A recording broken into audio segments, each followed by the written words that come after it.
18. novembrī Latvijas valstī 107 gadi. Un 107 izcils personības, 107 izcili cilvēki man atbild uz jautājumu, ko tev nozīmē Latvija? Kas tev ir Latvija? Šodien mans sarunbiedrs Aivars Lembergs, savulaik izcils pilsētas vadītājs, savulaik balsojis par Latvijas neatkarību, cilvēks ar uzņēmēju dvēseli un zināšanām. Ko tev nozīmē Latvija? Jā. Pirmais, kas man izskrien tās domās, to, ko es atceros no bērnības, kur es dzīvoju Jēkabpilī, un viss, kas apkārt, un tad tie visi ceļojumi, un tad Rīga, un tad Ventspils, un tas tāds liels dzīves skrējiens, kas izveido ārkārtīgi daudzveidīgu tādu varavīksni, kas kopā izveido Latviju, kurā centrālais ir cilvēki. Un par cik man jau vadot pilsētu bija diezgan lieli kontakti starptautiskie, tad es labāk izjūtu tos Latviju kontekstā ar pasauli.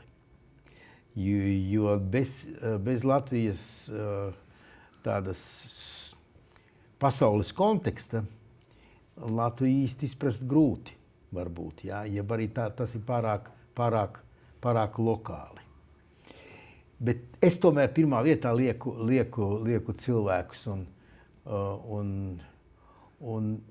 katram no viņiem bijis kaut kas stiprais, vājais, bet es nolieku malā viss, kas ir tāds, ar piedegušu maliņu, un atstāju tikai to svaigo un to pozitīvo, un man liekas, ka tas pozitīvā kopums veido šo Latvijas nākotni, tieši nākotni. Un es jau kaut kā biju iedomājies, ka Latvija, tai 90. gadā, ka man bija tā iespēja balsot vai nebalsot par Latvijas neatkarību. Es domāju, ka Latvija jaudīgāk izmantos to unikālo iespēju. Bet droši vien, ka tam ir kaut kādas arī, es teikšu, pat ģenētiskas saknes. Jo iedomājies, ja mēs paskatāmies Latvijas vēsturi, ja? Tad no 13. gadsimta faktiski, ja? Bija vienalga, vai tie bija tur Livonijas ordenis, vai tas bija faktiski Vācu ordenis, ja? Vai tie bija Zviedri, vai tie bija Poļi, ja? Viņi visi veidoja, es teikšu, latviešus, lībiešus un citus iedzimtos, lai viņi būtu paklausīgi. Un tad bija tās laika maiņas, un tad tas jaudīgākais cilvēks, patstāvīgākais ar savām domām, ar savu rīcību, ar savu redzējumu, nepakļāvīgs, ja? Kas grib izdarīt tā, kā viņš grib, ja? Un kungs grib izdarīt, lai viņš dara tā, kā kungs grib. Krievijas carisms, ja? Mazs sprīdītis juku laiki, ja? Un tad mazs sprīdītis neatkarība, un atkal Krieviju, un atkal vācieši, un atkal padomju,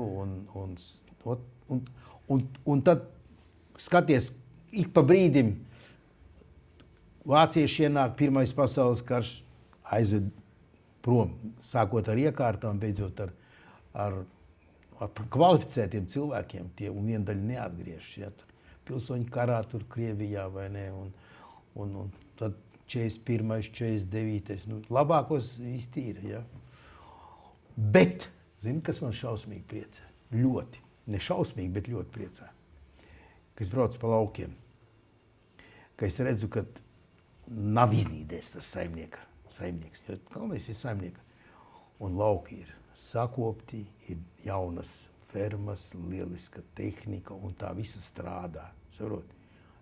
Ekscelenti. Un tie rezultāti, ļoti precīzi pierāda, ka lielākais stulbums, ko izdarījis Staļins, ir kolhozi.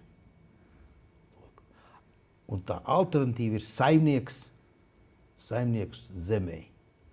Un saimnieks zemē, saimnieks arī tautai, valstī. Un tā kā tas ģenētika ir nīcināta, bet nav iznīcināta. Un tas ir tas pats vērtīgākais. Un es ārkārtīgi brīžiem pat tā kā es tur būtu kaut ko labi izdarījis, kaut kā es neko tur labi neesmu izdarījis. Ja? Zēni uztaisa vienu foršu varoni. Ja? Muļķiku vienu uztaisa. Jā. Kolosāli, ja? Nu, ne no kā, bet pasaules mēroga. Pasaulē 7 miljardi. 7 miljardi. Cik tādā Amerikā ir tādi, kas kaut ko līdzīgi dara, bet no tiem uztaisa. Ja domā, straumi šī Jā, straumi, jā, tie zēni, nu tā, saprot. Nu, tas ir kolosāli. Nu, vai sportā, piemēram, jā, mūzikā, jā. Es aizbraucu uz Milānu, tur skatuves ir Latvija. Saprot? Tā kā man tie panākumi, tur, kur ir garīgais un fiziskais, tie ir ārkārtīgi izteikti. Jā.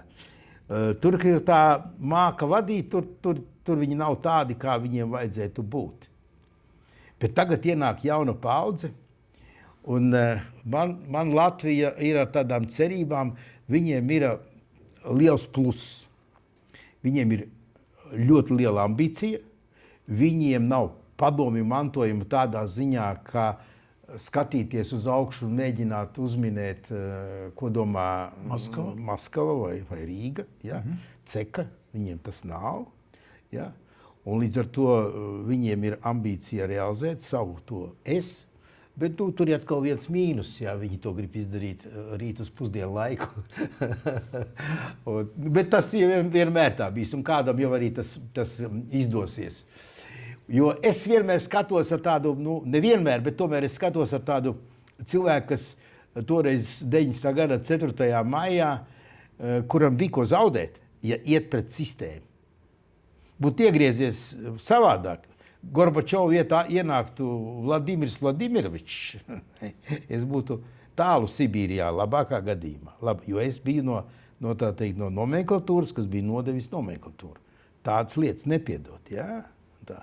Tie, kas bija bundzinieki un kļuva par Tautas frontes vadītāji, jeb tādi žurnālisti, kuri mainīja savu krāsu, tā kā Ivāns, ja? Un tā. Tur nebija nekāda riska. Ja? Bet tur bija izšķiršanās un paldies Dievam, laiks iegriezās, ka tas bija ne tikai iecerē, bet arī tāda realizācija. Ja? Es tev gribu, lai tu pasaki novēlējumu savai zemē, valstī un tautai.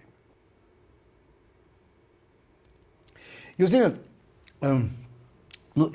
pasaulē parādās tādi spīdekļi ar saviem lieliem plusiem un arī var uzskaitīt bezgalīgi daudz mīnusiem.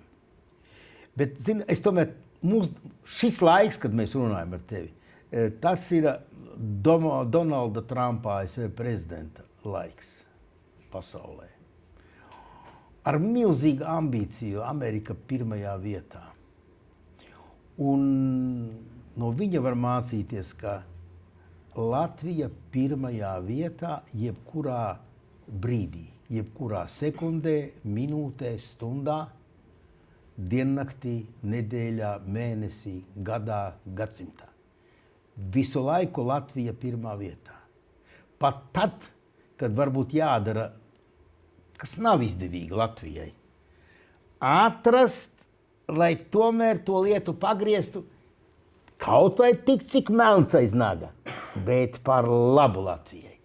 Tas mums šobrīd vienai daļai, lielāku, mazāku vadītāju pietrūkst, bet es to norakstu uz to robu ģenētikā, kurš mazinās. Paldies tev par stāstījumu. Viņai pa labu.